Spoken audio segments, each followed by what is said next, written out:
Hi guys, Hi. welcome to my channel. یگانه هستم با یک ویدیوی آموزشی جدید.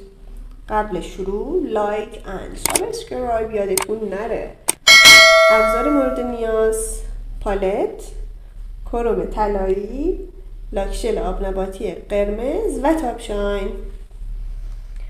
کروم همیشه روی سطح‌های صاف میچسبه، برای همین اول تاپشاین میزنیم.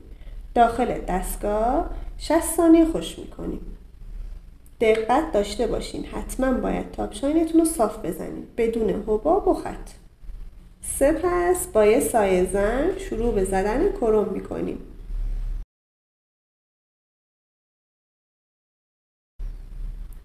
ولش، این قرتی بازی ها چیه؟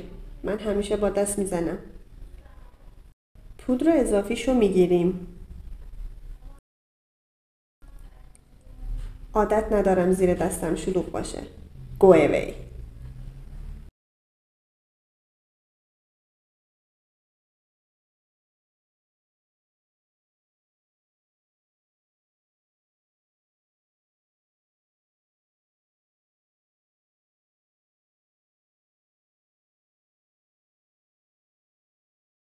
و در پایان تاپکاتمون رو میزنیم و 60 سکند خشک میکنیم. و تمام.